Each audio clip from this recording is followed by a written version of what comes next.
in from Ronan. Just rises up, beats Safari. What a fantastic save. Well, hey, everybody. Welcome to Afterburn Soccer Show. I'm your host, Nathan Hill. And, yeah, it's a little solo right now, but Jose Carmona will be joining me in just a moment. Working on just coming back late from dinner. Got some video and things to share with you in just a bit. We're just working on that in the background. Kind of one of those weird summer days where, I took the kids to the pool and didn't get the prep done as much as I wanted on everything to kind of unfold. But I'm expecting Jose to join me here in just a moment. We got a lot to get to tonight on the show.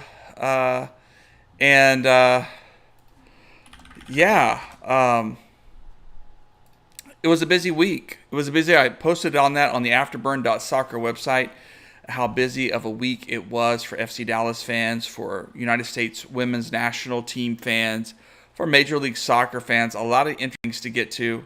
Here comes my buddy. Here he is. Here's Jose. Kind of a soft start to the show tonight. That's all right. But that's all right. Jose, how are you doing? Good. I'm here.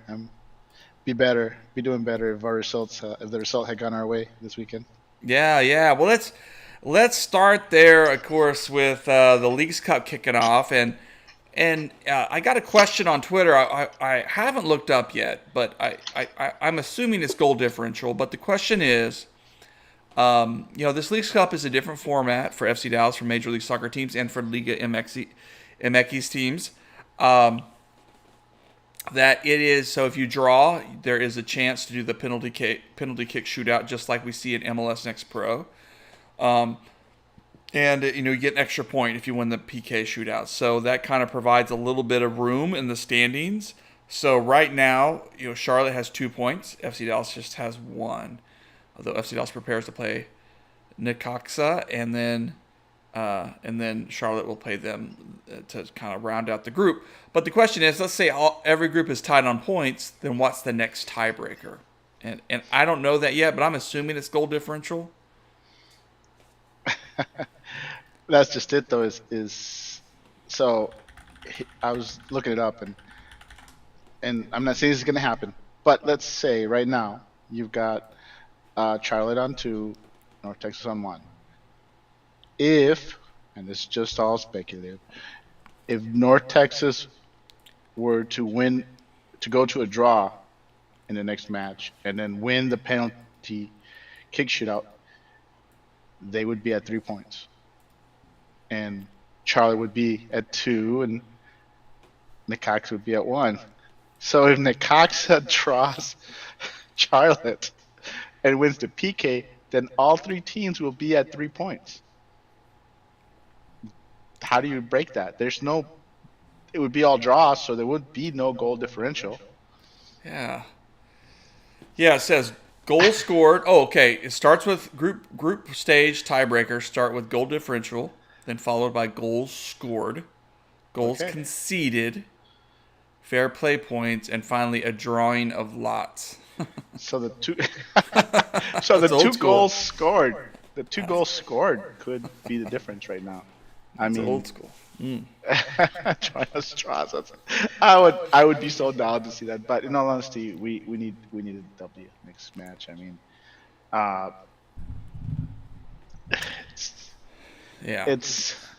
let's just say that I think that took the wind out of the sails. The result did. Well, and let's start with that Friday night game. I mean, this was watching it. It was a lot of fun as an FC Dallas fan, especially when FC Dallas scored. And I try to keep my journalistic hat on as well, but it was also then very deflating when they gave up the late goal so late as it was. And it just seems like that has been FC Dallas's luck, their misfortune. They're just something about this team that isn't able to grind out and make that critical play at the end. I don't know what you thought about it. I mean, we saw the Kamungo goal, which was just so much fun. What a story that kid is for FC Dallas and for this franchise. And then to get a goal, Charlotte comes back and ties things up. But then you get a goal from Sebastian Letjet, who's not had the best season as a professional soccer player for a lot of reasons, a lot of things going on. I hear things are go turning up aces for him lately. So I think the fact that he's had an assist the last game and a goal this game uh, means his luck has turned. So I like this legit, and Good. I like Yeah. to see more of this legit going forward. Yeah, but to give up that goal so late, and I just have my own issues with this team. Like Charlotte's going to come out and attack in the second half. So why can't you preemptively make an adjustment? Why can't you come out and shift your guys around a little bit to try to get more possession on the ball, or to get in a place where you can clamp down on their attack or their possession? And Well, and I have a reason for that as a suggestion. I'm not saying it is so, but unlike Charlotte, FC Dallas had the game against Charlotte and then had to turn around and play right away tomorrow. So my money is on FC Dallas basically once they took the lead, basically saying, hey, okay, let's conserve energy, let's not go all out because you could tell Charlotte was. mm-hmm. All right, but Charlotte will have extra days to rest, and FC Dallas won't. So the mentality here is Charlotte was going for it because they knew they would have time to recuperate.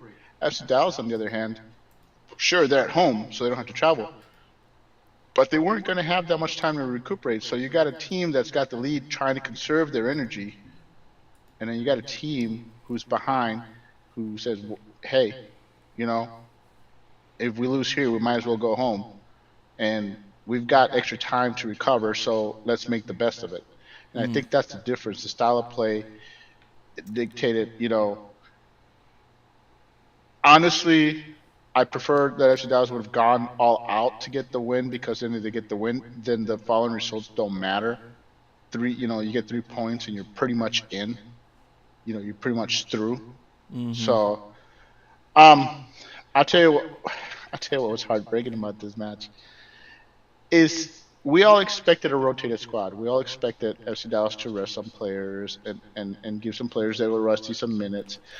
And had they played that squad, and the result would have been 2-2 PK loss, as a fan base, I think we would have been okay with it. We would have said, hey, they rotated. Uh, we didn't expect them to take this seriously. And I think we would have been able to stomach it a little bit easier.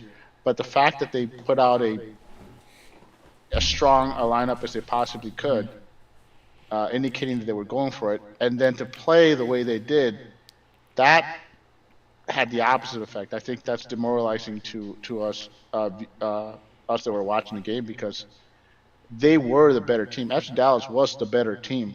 They just could not put Charlotte away, and Charlotte, despite being outplayed for stretches of the game, they never stopped fighting. They stayed in the game. They found a way to find the equalizer, and then the PKs was just one demoralized team and one energized team. Simple as that. I mean, people are body language people, and you can tell. I mean, and the fact that last goal had been pretty much near death there, that to go straight to PKs following that. I mean, Charlotte was on a high, and FC Dallas was still going. What the hell happened? We had the three. Mm-hmm. So, but yes, I mean, Yeah. it's FC Dallas needs to honestly go all out in this next match. I know, if they need to get a win to guarantee they advance, and if they don't win, then they have a long vacation ahead of them. So what are you conserving energy for? You know. So I hope that they go all out in the next match. I mean, I expect some rotation. I mean, I wouldn't be too upset if we saw Areola and Paxton and Tuamasi, those guys get starts. Maybe a rotation at the fullbacks. You know, something along those lines. I would expect Yeah. some rotation, Yeah. but I'm hoping it's a rotation that indicates that we're still serious about trying to advance out of the group. Yeah, so disappointing start to Leagues Cup, but I'll just my positives are just we missed Martin Paz in this game. Maybe he would have been the difference. He would have saved one of those goals, or You know, But I have to agree with you there. I mean, and mind you, we all expected Jimmy to play, but this game just highlighted that, a guy that he's not very tall, he's yeah, short for the position, and a guy like that has to be on point. His decision making has to be perfect because he doesn't have the length or athleticism, or of a pass, and so he's a guy who relies on uh, having excellent positioning, making sure that his communication with the backline is top notch. And when that's not there, you see it. You see the difference, and that's basically. I think Jimmy is a guy who needs a run of games to get into form. He's not going to get a run of games, you know. So I wouldn't be surprised if they run him out again. In all honesty, you know, yeah. um, I won't. And hopefully he plays a little better. But we're all seen this before, and you're like, he's hit a certain level, and I think I've said privately, we've got two stud homegrown keepers in the pipeline. It might simply be time to move on from Jimmy. I mean, you know, it's. Yeah. I mean, you'd be gambling that Paz can last the entire season without getting injured. You know, I don't know. It's a tough decision. I still expect Jimmy to be here till the end of the season, so that's a Sure. decision more for next year. But I think it's a fan base where, like, I think we're ready to move on from Jimmy. Love the guy, but like I Yeah. think everyone can see he's lost a step, or he's just rusty. I don't know. There's something missing. This is not the Jimmy that we're used to seeing, and it's obvious to everybody for everybody to see. Well, and I think too, like that right side of the defense, has rightly been a sore point for FC Dallas because I think Giovan Jesus is a nice prospect, and I'm there are some maybe a minority FC Dallas fans who maybe have said, "Oh, we've seen enough. This guy's not good enough." He's so young. It's his first year in Major League Soccer. He's coming from a second division in like Brazil, right? And it's going to take some time for him just to continue to grow and mature and get some minutes. And he's definitely more of an attacking player. So he's got to work on his defense. We understand that, but so it's tough. But with Ima out injured, that to see the right side of the defense kind of be a weak point. But on the other hand, Bernard Kamungo was just fantastic in this match, and it's just something really to ball out, man. just exciting to watch, and just continues to show that he's a future. He looks like a future starter for this team. A solid rotation piece right now. You got to be excited about that. And then wasn't Velasco playing centrally this match? Yeah, that was an interesting tweak as well. And he looked good. He looked good because they ran out the single, a single six in Quignon, and then they had the double eight with Velasco playing that eight spot, in advanced position, and he looked really good. I don't know. I think that's just a sign that they put him there because I think we're going to see Paxton this next match, and they wanted to have similar style play. They're like, hey, this is where we're going to run. We're going to run, go back to the single six and dual eights, and because of all the wingers that we signed, why not play Velasco centrally, move, and have him rotate with Paxton because let's face it, Paxton needs to get healthy, and Velasco needs a fresh look, a fresh take. So this helps both if they rotate for the time being, at least during Leagues Cup. Well, Jose, give us your quick sense, and because I have no knowledge, I haven't really even bothered. I saw Big D Soccer put out a little preview of Necaxa. What can we expect against this team? Is this a winnable match for FC Dallas, or is it going to be really tough? I mean, we've seen a little bit of all of that from this Leagues Cup. We've seen some MLS teams dominate and some struggle against. So Necaxa it's a team that hasn't won in their last 10 matches. All right, let's put that out there right now. So and mind you, Charlotte came in having not won in 8 matches. So it's, let's not get too excited. But technically, they're only really on a 3-match winless streak because they had the long break, between the Clausura and Apertura, and they're currently in this second half of the season, and they're basically only played 3 games. So, is it a winnable game? It is. And that simply comes down to they're going to be rusty. They'll be the rest of the team, but you're talking about a team who's still basically not yet in mid-season form where FC Dallas is. Sure, FC Dallas is, we all know the issues that FC Dallas has had. But they're at home. They're in mid-season form against a team that is still in their early season form, and their attack isn't very good. Now, don't get me wrong. Necaxa is going to try to. They play 5 in the back. They play a 5-4-1, and so they're a team that is capable of bunkering, which we all know that gives FC Dallas tons of issues. And their attack has been very anemic. I'm fairly sure that they've only scored 1 goal in their 3 games, and they actually had a friendly between their last game and now, and they didn't score there either. And their lone goal was scored on a set piece by a non-attacking player. So none of their attackers has yet to score a goal or an assist. But they will try. They will try to hit Dallas on the counter, and they will get many shots out. So FC Dallas has to be careful. The one thing where I think FC Dallas has a chance is Necaxa likes to, even though they play 5 in the back, they do employ a high line, with a defensive line, when they're on the attack. Which means, unlike other teams that try to force Dallas to break them down, they will be open for the counterattack. So FC Dallas. Now, if FC Dallas has possession and they're working the ball into the attack, then yes, Necaxa will have time to come back and bunker.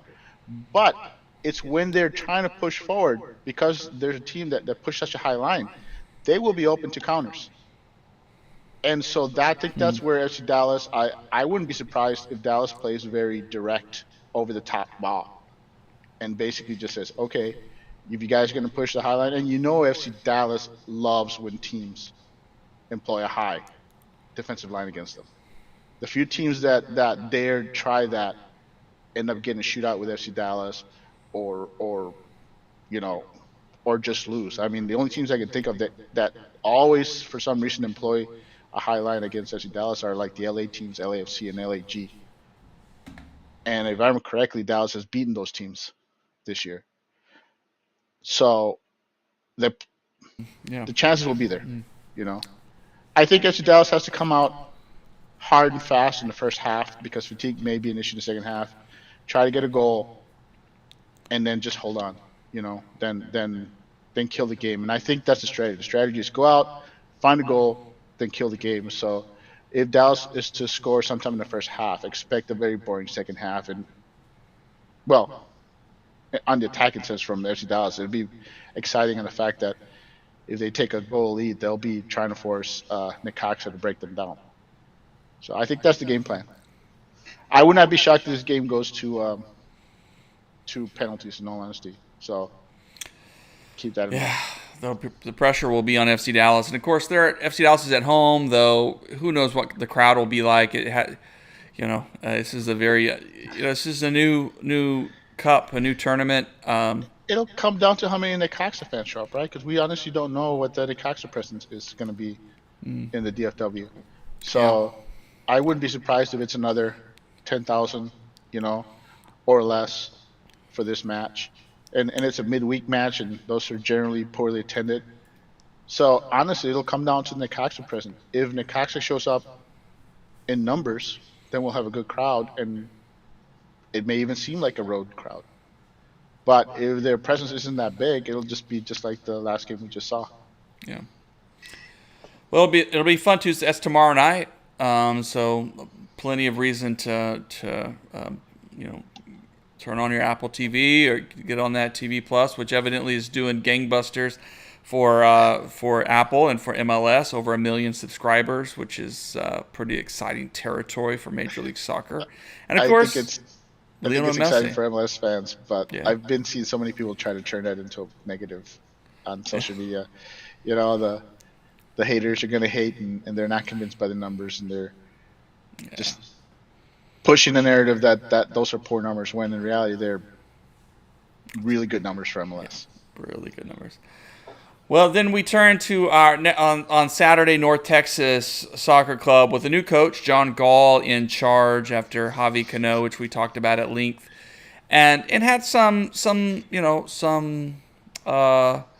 sources just indicate that there was a lot of shock in the sudden coaching change. Well, North Texas was trying to turn a page, turn a new leaf, whatever metaphor you want to use. Welcome Sporting Kansas City 2. And guess what? It looked just about the same as things have gone for this Different team. coach, same results. I got, let me put on my tinfoil hat for this one, just so you know. And looking at the way it all went down and what has transpired, and you get the feeling.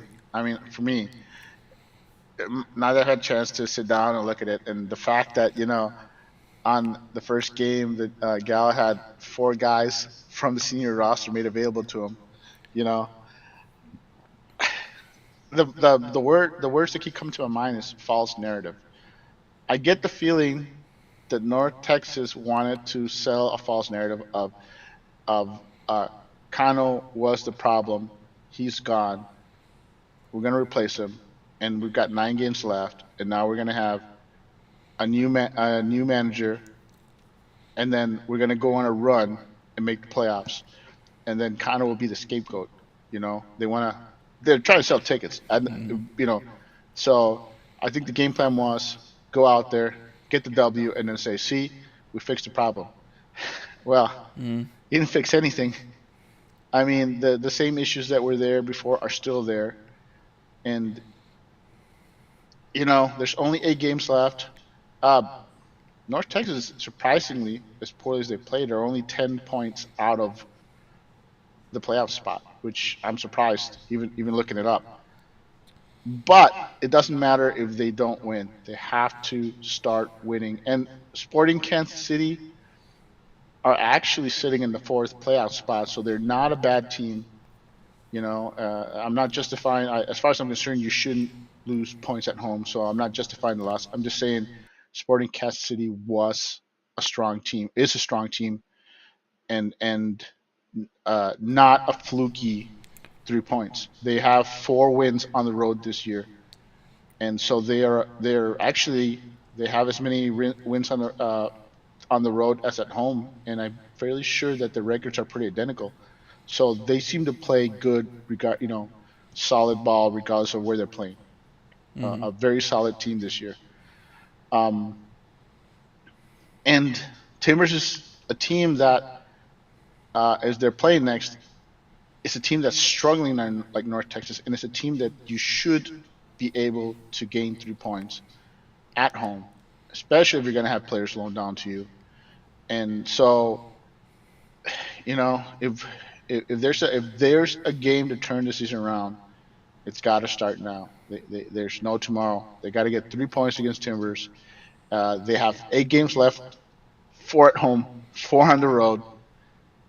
They must get wins at home the rest of the way and find a way to steal some points on the road. And I mean, unless they go on a run, they're gonna be eliminated soon. So they need to get points, and need to start playing with desperation. Well, and Coach Gall, addressed media this past week, and of course post game. I was unable to join the post game, but he was, he was appreciative of the team's effort. He was very positive in his approach, and I wrote about this on the site today. That, I don't know what you gain from what he would gain from coming out and saying, we weren't good enough. At this point, you just got to try to build some confidence and encourage your guys. And so, just a disappointing situation all around. And it just seems like a team that's it's just young. It's going to take time. It's going to gain experience the hard way. But then if that's true, then you wonder why you don't give Cano more time to sort of sort things out, and even into next season before you make a move. But hey, we don't see what the FC Dallas front office sees, and it's just that question will linger. But in the meanwhile, it is what it is. And I think John Gall, in his conversation with me, just acknowledged that, hey, they made the decision. We're going to move forward and do the best we can do here. And so, just wishing them the best as the season unfolds. And you know what North Texas needs to do, in all honesty, is they need to just settle on a back line. Every game it's a different combo and whatnot, but it hasn't worked this year. And if they're going to get some stability, it starts with making sure you send out the same back line. You got Rose has been starting a left back for most of the season, so there's your one starter. Henry has been starting most of the season at center back. There's another starter. Carrera, but the other center back and the right back have been in flux all season long. All season long. We had Endele back, and now that FC Dallas is getting healthy, keeping Endele at North Texas for the remainder of the season and starting at right back would be a huge boost for this team. And then Noel Norris got to start at center back after having played, at D mid for a bit. He needs to get a run of games at center back, and that's and then Saint came back, and he's been in and out of the lineup all year. So that's what your defense should be. You should be Rose, Norris, Henry, Endele, and then Saint at D mid, and mess around with the attack all you want. But it's the back line has been bleeding goals at inopportune times. And if they want to stop that, then they need to settle on a back line. And that's my suggestion is rotate all you want. Maybe these guys don't have to play the full 90 minutes and you can sub them out and whatnot. But that should be your starting lineup, back line for the remainder of the season if you want to make a run. Let them gel. And if you can make them gel, if they can become a cohesive unit, they'll stop bleeding goals.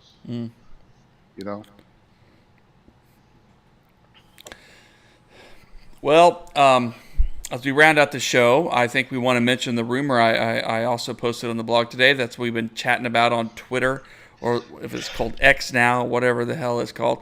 But this thought that Austin FC is negotiating with Toronto FC to bring Matt Hedges back to Texas, but with our... I heard it's a done deal. Okay. So, which I imagine would be, I think Matt would probably prefer to get back to some more familiar, landscape, to get his body right. I don't know. But it's for FC Dallas fans, so it's such a kick in the nuts, though.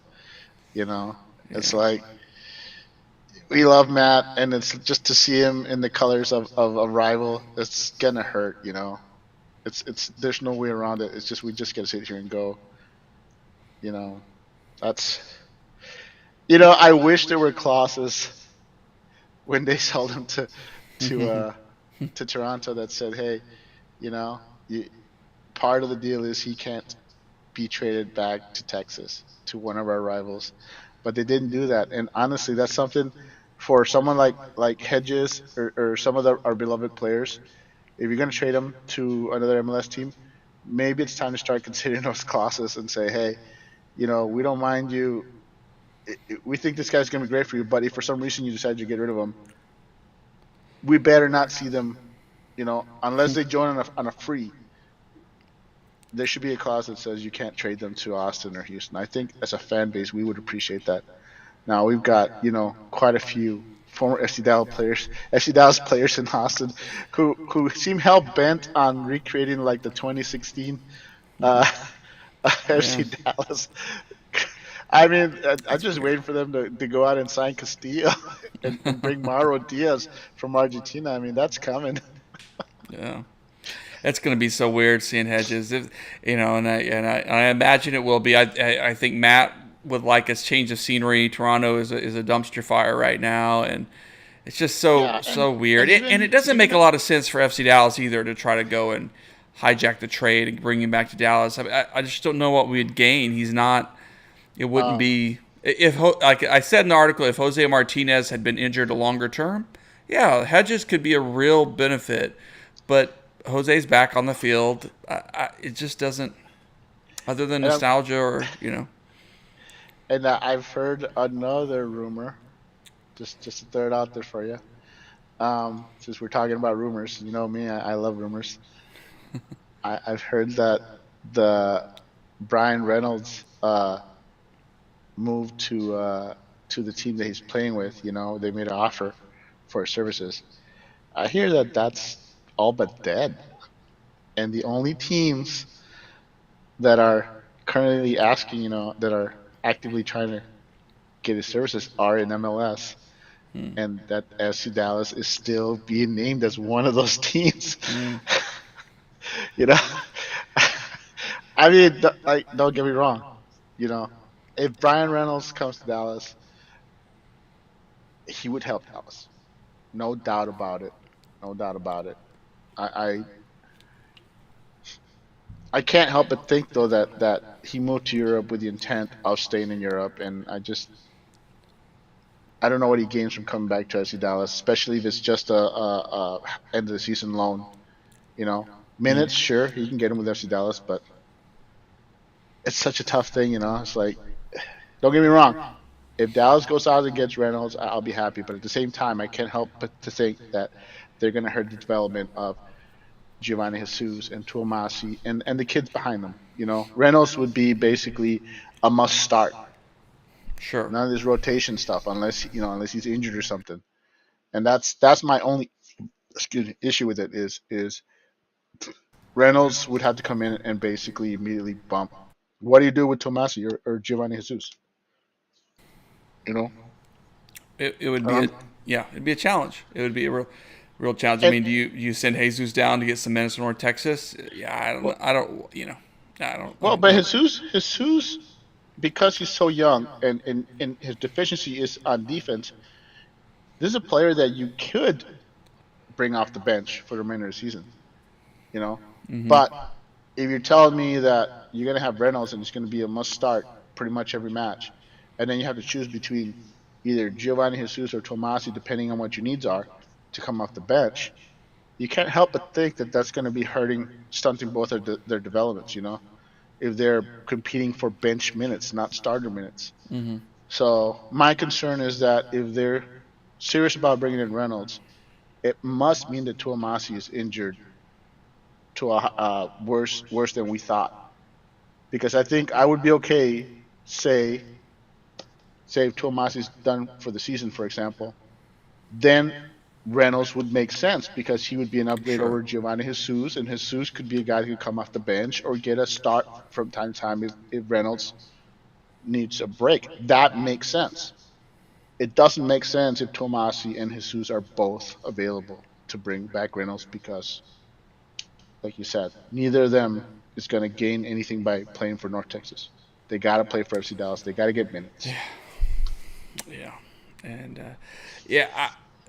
maybe it opens up the door for a 5-3-2 kind of a situation or something, but I just think it creates. It's just the same thing with the Hedges thing. It would be like if we could bring Hedges home, like I just don't think it solves major problems unless someone is injured for the rest of the season, and then yes, we could obviously Reynolds, use a body. Reynolds, you gotta think that Reynolds would be better than Reynolds when he was here.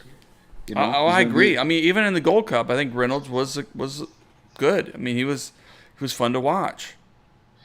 and I think he would give us the best of both worlds. As in, we already know he's an excellent attacker, and his defense is certainly better, far better than Giovanni Jesus's. Maybe not as good as Tomasi's, but what you get on the attack is so much more.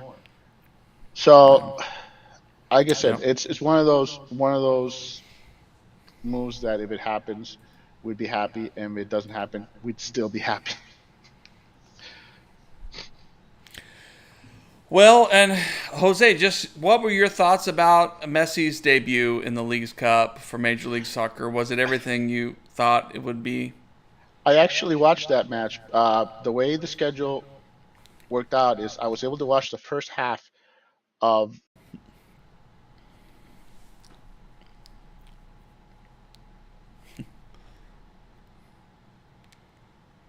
Uh-oh. Got some technical difficulties. That happens sometimes as we do this. Oh, boy.